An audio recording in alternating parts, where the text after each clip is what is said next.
السلام علیکم ورحمۃ اللہ وبرکاتہ۔ الحمد للہ رب العالمین والصلاة والسلام علی رسولہ الکریم وعلی آلہ واصحابہ اجمعین، اما بعد فاعوذ باللہ من الشیطان الرجیم، بسم اللہ الرحمن الرحیم۔ شہر رمضان الذی انزل فیہ القرآن ھدی للناس وبینات من الہدی والفرقان فمن شہد منکم الشہر فلیصم۔ بسم اللہ الرحمن الرحیم۔ رب اشرح لی صدری ویسر لی امری واحلل عقدۃ من لسانی یفقہوا قولی۔ میں سب سے پہلے اللہ سبحانہ وتعالیٰ کا شکر بجا لاتا ہوں، بے پایا درود و سلامتی ہو محمد مصطفیٰ صلی اللہ علیہ وسلم پر۔ محترم ناظرین کرام، رمضان المبارک کی اہمیت، رمضان المبارک کی ضرورت، رمضان المبارک کی فضیلت، روزوں کی فضیلت، رمضان المبارک سے متعلق معلومات جاننا ایک ہر مسلمان کے لیے دلچسپ بات ہے، ضروری ہے، فرض ہے، تاکہ وہ اپنے اعمال کو درست کر سکے، اپنے عقیدے کو درست کر سکے اور صحیح نہج پر وہ رمضان المبارک کے اپرچونٹیز اور امکانات کو بروئے کار لا سکے اور اس سے فائدہ اٹھا سکے انشاءاللہ۔ رمضان المبارک کی بڑی فضیلت ہے۔ یہ کیسے آپ پہچانیں گے کہ رمضان المبارک کی بڑی اہمیت ہے؟ آپ اہمیت جانیں گے تو اس کی تعظیم کریں گے۔ جس چیز کی آپ کو اہمیت معلوم نہیں ہوتی آپ اس کو لائٹ لیتے ہیں، جس چیز کی آپ کو اہمیت معلوم ہوتی ہے تو آپ اس پہ توجہ دیتے ہیں۔ آپ نے دیکھا ہوگا آپ کی زندگی میں مال کو آپ کتنی توجہ دیتے ہیں، کیوں؟ اس لیے کہ آپ کو معلوم ہے اگر مال نہیں رہا تو کر کے دن بیمار اگر ہو جاؤں گا تو پھر میں کیا کروں گا، اگر مجھے بھوک لگے پیسے جیب میں نہ ہو تو میں کیا کروں گا۔ تو آدمی کو آہستہ آہستہ مال کی اہمیت کا اندازہ ہوتا ہے۔ تو اسلام میں مال کے بارے میں ایک ماڈریٹ ویو دیا گیا کہ اتنا بھی زیادہ اس کے پیچھے مت پڑو کہ آخرت کھو جاؤ، اور اتنا بھی زیادہ اس سے نظر انداز مت کرو کہ رہبانیت ہو جائے۔ تو آدمی ایک چیز کو اہمیت بڑی آسانی سے دیتا ہے، مال، لیکن کچھ چیزیں ایسی ہوتی ہیں جس پر آدمی کو توجہ دلانے کے لیے اہمیت بتانی پڑتی ہے، خود سے آدمی ریئلائز نہیں کر پاتا۔ مال ہے، بھوک ہے، کھانا پانی، یہ دراصل فطری امور ہے، تو آدمی اس پر خود بہت توجہ دینے کی کوشش کرتا ہے، لیکن کچھ چیزیں ایسی ہوتی ہیں اس کے لیے فضائل بیان کرتے ہیں قرآن اور صحیح حدیث میں، کیونکہ انسان کو شیطان اس کی اہمیت بھلانے کی کوشش کرتا ہے۔ تو نبی اکرم صلی اللہ علیہ وسلم کے احادیث پڑھنے سے، قرآن اور صحیح حدیث پڑھنے سے اس کی اہمیت کا اندازہ ہوتا ہے، تو آدمی غفلت سے بچ جاتا ہے۔ رمضان مبارک کو جو اہمیت ہے اس کی کیا وجہ آئیے تلاش کرتے ہیں قرآن مجید میں۔ سورہ بقرہ نمبر 2 کے آیت نمبر 185 پڑھنے سے پتہ چلتا ہے کہ رمضان المبارک کی اہمیت اور روزوں کی وجہ سے نہیں ہے، اس وجہ سے نہیں کہ رمضان المبارک میں ہم مسلمان افطار کرتے ہیں، افطار پارٹی کرتے ہیں، اہمیت کسی اور وجہ سے ہے جس کی وجہ سے ہم افطار کا اہتمام کرتے ہیں۔ فضیلت اور اہمیت کسی اور وجہ سے، اس کی وجہ سے ہم رمضان المبارک میں شکرانے کے طور پر روزہ رکھتے ہیں، اللہ سبحانہ و تعالیٰ کے لیے عبادت کرتے ہیں ہم، کیونکہ رمضان المبارک میں اللہ نے کچھ تحفہ دیا ہے، تحفہ رمضان۔ رمضان المبارک کا جو تحفہ ہے، دراصل رمضان المبارک کی جو اہمیت ہے دراصل وہ اس وجہ سے ہے کیونکہ اس کے اندر قرآن مجید نازل ہو، یعنی رمضان المبارک ایک ایسا مہینہ ہے کہ اللہ سبحانہ و تعالیٰ نے صرف قرآن مجید نازل ہونے کے بعد ہی نہیں بلکہ قرآن مجید نازل ہونے سے پہلے جتنی کتابیں نازل ہوئی ہیں ہمارے علم کے مطابق یہ ہے کہ وہ رمضان مبارک میں نازل ہوئی۔ مثال کے طور پر اگر آپ پہلے دہے کی بات کریں گے، پہلے دہا میں اگر وہ تورات اترنے کی بات ہے یا صحف ابراہیم اترنے کی بات ہے تو پہلے دہے سے متعلق۔ اگر آپ انجیل اور زبور کے بارے میں مطالعہ کریں گے تو پتہ چلے گا کہ یہ دوسرے دہے میں، جس وقت پر یہ نازل ہوئے رمضان مبارک تھا، اور قرآن مجید جب نازل ہوا یہ تیسرا دہا تھا، وہ اس وقت پر بھی رمضان مبارک کا مہینہ تھا۔ اگر آپ پڑھتے ہیں السلسلہ صحیحہ، شیخ البانی رحمۃ اللہ علیہ نے صحیح احادیث کو جو جمع کیا، حدیث نمبر 1575، کس کے اندر بتایا گیا کہ صحف ابراہیم، تورات، انجیل، زبور، یہ سب جو نازل ہوئے رمضان مبارک میں نازل ہوئے۔ اور آپ کو یہ معلوم ہے کہ جس وقت پر کوہ طور پر موسیٰ علیہ السلام جو سینا کی وادیوں میں ہے، یعنی جو مصر اور فلسطین کے درمیان جو آپ دیکھتے ہیں جس کو آپ کہتے ہیں سینیٹک ایریا یا طور سینین کہہ کر یا سینا کہہ کر قرآن مجید میں، سینا کی پہاڑیاں جس کو آپ کہتے ہیں سینین، طور سینین، یہ جو سینا کے وادیاں ہے، یہ وادیوں میں ایک کوہ طور ہے، اللہ کے پاس بڑی قدر و منزلت ہے، دیکھنے میں بڑا چھوٹا پہاڑ ہے۔ تو اللہ تعالیٰ نے موسیٰ علیہ السلام کو کوہ طور پر بلایا۔ تو روایتوں میں آتا ہے کہ 30 دن، پھر بعد میں 10 دن بڑھا دیے گئے، کل ملا کر کے 40 دن۔ اس وقت پر موسیٰ علیہ الصلوۃ والسلام روزے کی حالت میں تھے۔ تو اس سے کیا پتا چلا کہ رمضان مبارک میں روزے رکھنے کا تصور موسیٰ علیہ الصلوۃ والسلام کے زمانے میں بھی تھا۔ اور دوسرے حدیث سے پتا چل رہا سلسلہ صحیحہ کی حدیث نمبر 1575 کے مطابق، مسند احمد بن حنبل کے مطابق، کہ رمضان مبارک کا مہینہ تھا جب تورات نازل ہوئی۔ دونوں کو ملانے سے پتا چل رہا ہے کہ وہ رمضان مبارک کا مہینہ تھا اور موسیٰ علیہ الصلوۃ والسلام روزے کی حالت میں تھے۔ اس کا مطلب رمضان مبارک میں روزہ رکھنا صرف مسلمانوں کے پاس سے نہیں، بلکہ پرانے زمانے میں موسیٰ علیہ الصلوۃ والسلام، بہت پہلے کا واقعہ ہے، یعنی عیسیٰ علیہ الصلوۃ والسلام اور نبی 571 میں نبی اکرم صلی اللہ علیہ وسلم کی عیسوی جو تاریخ بتائی جاتی ہے، عیسیٰ علیہ الصلوۃ والسلام 571 سے پہلے، تو موسیٰ علیہ الصلوۃ والسلام تو ان سے بھی پہلے۔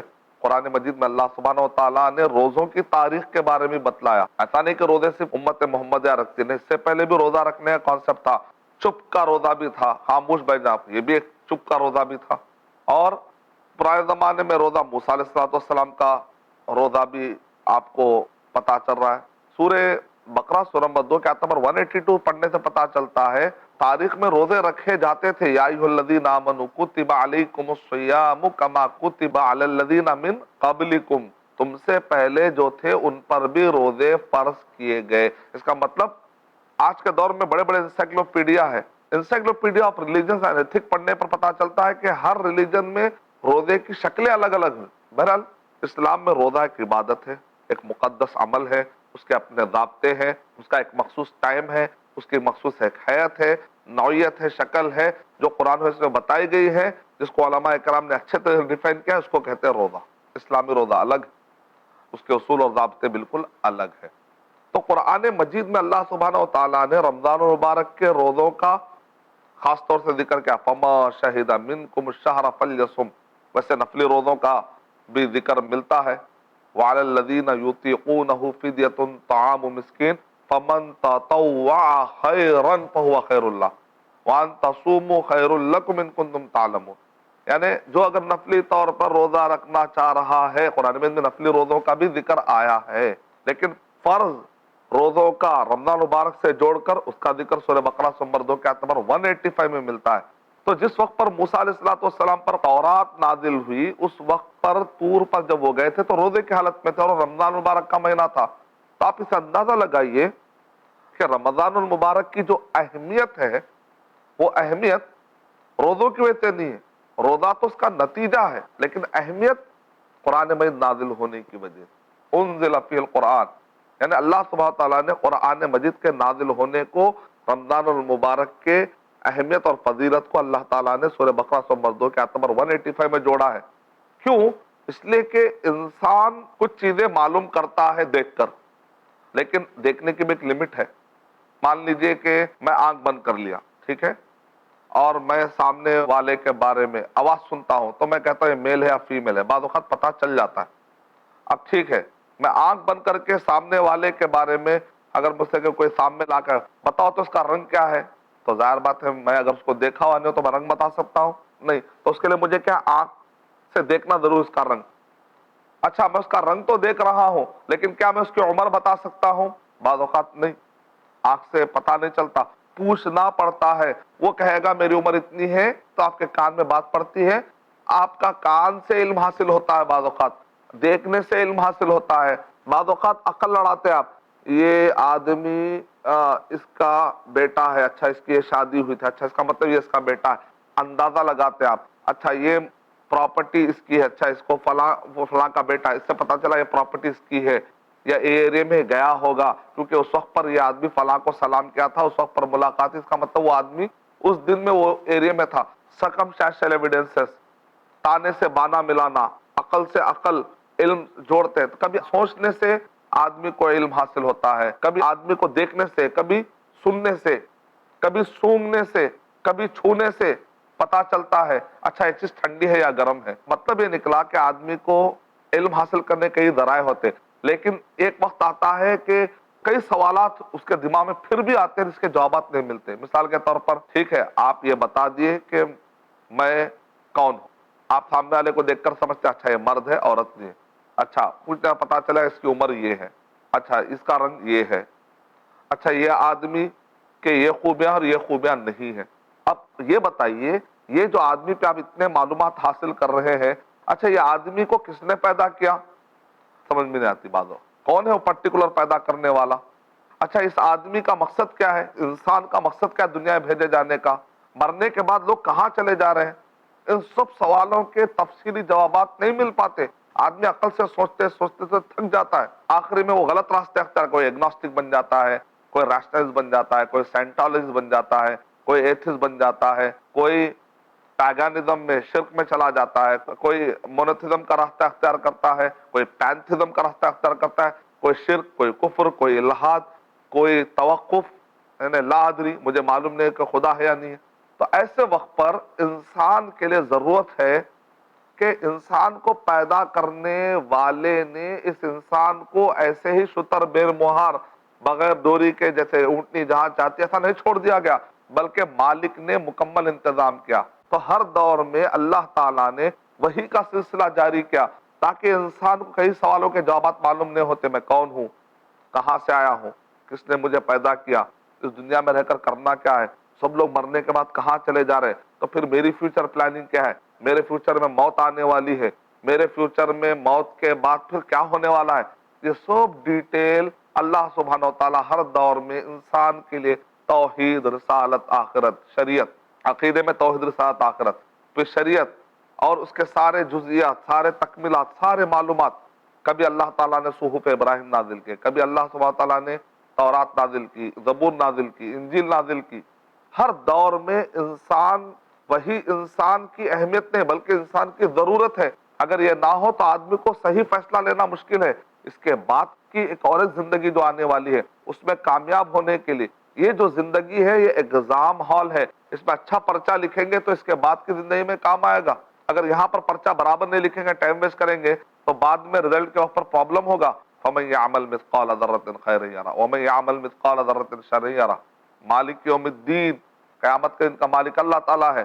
ذرہ برابر بھی اگر کوئی آدمی نیکی کرے گا تو اس کو پانا ہے مرنے کے بعد، اور اگر ذرہ برابر بھی برائی کرے گا مرنے کے بعد پانا ہے۔ اگر کسی نے کسی کی زمین ہڑپ لی، قیامت کے دن اس کی نیکیاں اس کو دے دی جائے گی جس کی اس نے زمین ہڑپی ہے، تو آدمی ظلم سے رک جائے گا۔ دنیا میں کیسے رہنا ہے، کس نے مجھے پیدا کیا، توحید، رسالت، آخرت، ڈیٹیل میں تصور ملتا ہے۔ مرنے کے بعد موت، حشر، نشر، نفخ، سور، یہ سارے ڈیٹیل قرآن اور صحیح حدیث سے ملتے ہیں۔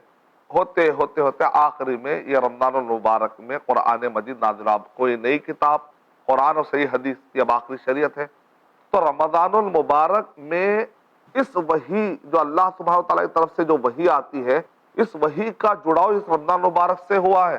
تو ظاہر بات ہے انسان کی ایک اہم ضرورت پوری ہو رہی ہے۔ تو کیا رمضان المبارک کی اہمیت کا آپ کو اندازہ لگا کہ رمضان المبارک میں ایک اہم، یعنی کہ آپ اللہ کا شکر ادا کریں گے کہ اللہ وہ رمضان المبارک آ گیا۔ اللہ سبحانہ و تعالیٰ کی نعمتوں کو یاد کرنے کا ایک موقع ہے۔ یہی وہ رمضان المبارک ہے نا جس میں قرآن میں نازل ہوا تھا۔ کتنی بڑی نعمت ہے۔ نبی صلی اللہ علیہ وسلم کو نبی جو بنایا گیا تو پہلی وحی جو نازل ہوئی وہ بھی رمضان المبارک میں، انا انزلناہ فی لیلۃ القدر، ہم نے اس قرآن مجید کو نازل کیا لیلۃ القدر میں۔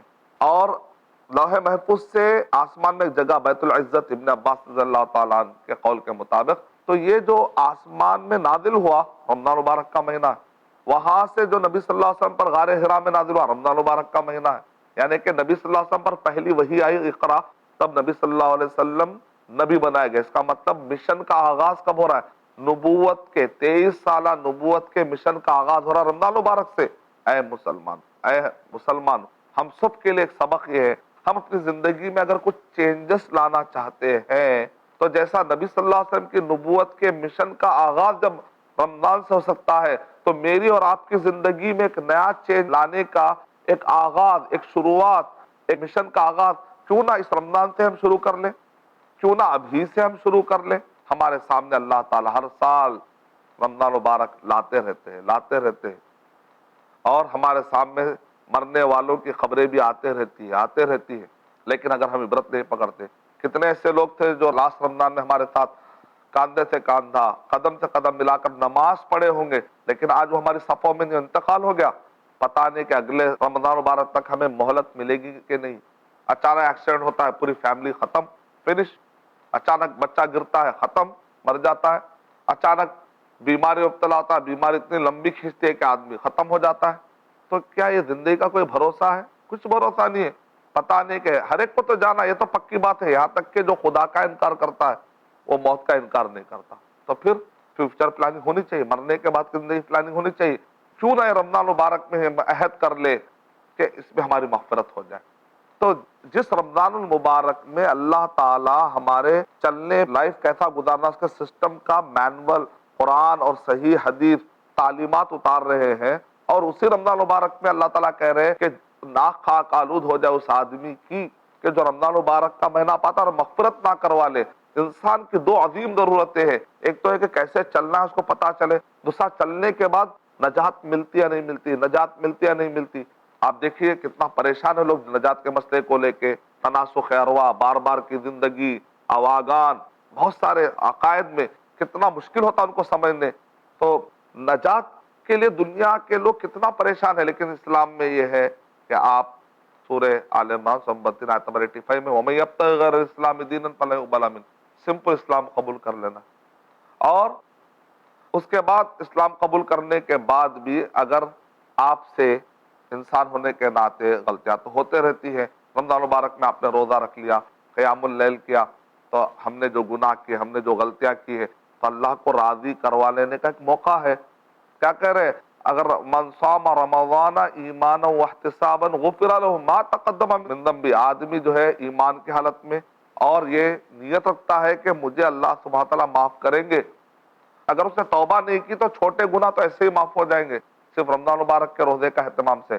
اب اگر وہ نیت کرتا ہے، اعتراف کرتا ہے کہ اب سے میں ایسا گناہ نہیں کروں گا، غلطیاں نہیں کروں گا، نماز ٹائم پہ پڑھوں گا، توحید میں کوئی خلل نہیں، شرک کے قریب نہیں جاؤں گا، بدعت کے قریب نہیں جاؤں گا، اعمال اپنے اچھے کر لوں گا، اخلاق اپنے اچھے کر لوں گا، قرآن اور حدیث کے مطابق لائف گزارو، ابھی تک جو ہوا ہے نہیں، اب سے میں چینج کرتا ہوں اپنے آپ کو، یہ خیالات پیدا ہو جاتے ہیں تو کبیرہ گناہ بھی معاف، مغفرت کا انتظام، اور پوری زندگی اس کا نام اعمال صاف اور اس کا ریکارڈ بالکل صاف۔ کتنی بڑی فضیلت، کتنی بڑی اہمیت ہے، مغفرت کا سامان ہو رہا ہے۔ اللہ تعالیٰ کے وحی کی طرف، وحی کا انتظام بھی اس رمضان مبارک میں ہوا ہے۔ اور یہ رمضان مبارک میں اگر ایک آدمی اتنا ہونے کے باوجود، اس کے لیے جنت کے دروازے کھول دیے جاتے ہیں، جہنم کے دروازے بند کر دیے جاتے ہیں، شیطانوں کو بند کر دیا جاتا ہے، اتنا انتظام کرنے کے باوجود بھی ایک آدمی پھر رمضان کے روزوں سے کھلواڑ کرتا ہے۔ بعض لوگوں سے پوچھا گیا کہ آپ روزہ کیوں نہیں رکھتے، تو اس آدمی نے کہا کہ رمضان مبارک میں جھوٹ بولنا مجھے پسند نہیں ہے، اور میں جھوٹ بولے بغیر کاروبار نہیں کرتا، تو میں روزہ بھی رکھوں رمضان میں اور جھوٹ بھی بولوں، لہذا میں نے کہا کہ روزہ ہی نہ رکھوں گا تاکہ میں جھوٹ بولتے رہوں۔ یہ کیا مطلب؟ تربیت نہیں بھی برابر، ٹریننگ برابر نہیں ہے۔ رمضان مبارک اس لیے آیا تاکہ آپ کے اندر سے جھوٹ کی عادت نکالے۔ آپ کہہ رہے ہیں چونکہ میں جھوٹ نہیں چھوڑ سکتا، میں روزے کو خراب کرنا نہیں چاہتا ہوں، یہ نئے قسم کا تقویٰ کہاں سے آ گیا؟ صحیح تقویٰ تو یہ ہے کہ آپ رمضان مبارک کی درسگاہ میں تعلیم حاصل کر کے اپنے نفس کی صفائی کر لے، ایسا بہانہ نہیں چلے گا۔ یہ رمضان مبارک میں ہٹے کٹے ہو کر روزہ چھوڑنا تو دور کی بات ہے، صرف روزہ آدمی رکھ کر اگر جان بوجھ کے کھلواڑ کر کے افطار کر لیتا ہے دن میں بغیر کسی سبب کے، بس ایسے ہی مذاق کرتا ہے روزے کے ساتھ، تو حدیث شریف میں کتنی سخت وعید آئی ہے کہ خواب میں بتایا گیا کہ کوئی ایک وادی ہے جہاں پر کچھ لوگ ہیں جو اپنے یہ حصے سے پورا لٹک رہے ہیں۔ ان سے پوچھا گیا کہ آخر ان کو کیوں ایسا لٹکایا گیا، اتنی سخت سزا کیوں ہے؟ تو کہا یہ وہ لوگ ہیں جو رمضان المبارک میں روزہ رکھ کر افطار سے پہلے کھا لیا کرتے تھے۔ اب افطار کا وقت نہیں آتا، اس سے پہلے کھا لیتے تھے۔ ایک آدمی روزہ رکھ کر اگر کھلواڑ کرتا ہے، انجان مارتا ہے، مذاق کرتا ہے اور روزہ توڑ دیتا ہے تو اس کے ساتھ یہ وعید ہے، اتنا سخت اس کا گناہ ہے۔ ایک آدمی روزہ رکھتا ہی نہیں ہے، تو بتائیے تو صحیح، اتنے انتظامات کے باوجود اگر ایک آدمی روزہ نہیں رکھتا ہے تو آخر ایسا کیوں ہے؟ نبی اکرم صلی اللہ علیہ وسلم نے ارشاد فرمایا لَخَلُوفُ فَمِ الصَّائِمِ أَطْيَبُ عِندَ اللَّهِ مِن رِيحِ الْمِسْكِ، روزے دار کی جو بدبو ہے، جو منہ سے بو نکلتی ہے، یہ بو اللہ سبحانہ و تعالیٰ کو کتنی پسند ہے؟ مشک عنبر سے بھی زیادہ۔ رمضان مبارک میں روزے دار کی بدبو اللہ کو اتنی پسند ہے تو وہ روزے دار کتنا پسند ہوگا؟ رمضان مبارک میں جسم سے جو بو نکل رہی ہے اس کی تک اہمیت ہے۔ اب اگر یہ جسم کو لے کر قیام اللیل کے لیے ٹھہرتا ہے، اللہ سبحانہ تعالیٰ کو قیام اتنا پسند آتا ہے، کہہ رہے من قام لیلۃ القدر، اور ایک ہے من قام رمضان، جو قیام اللیل کرے۔ یعنی اللہ تعالیٰ کو ٹھہرنا بھی پسند ہے. اللہ کے لیے اگر آپ ٹھہرتے ہیں، نماز میں کیا کرتے ہیں؟ آپ لمبی دیر تک ٹھہرتے ہیں، گزرے ہوئے سارے گناہ معاف ہو جاتے ہیں. توبہ بھی شامل کر لیجئے، کبیرہ صغیرہ سارے گناہ انڈاؤٹیڈلی معاف ہو جاتے ہیں. اللہ تعالیٰ سے میں دعا کرتا ہوں کہ اللہ سبحانہ تعالیٰ ہمیں رمضان مبارک کی اہمیت کو سمجھنے توفیق عطا فرمائے. آمین وآخر دعوانا الحمدللہ رب العالمین. السلام علیکم ورحمۃ اللہ وبرکاتہ.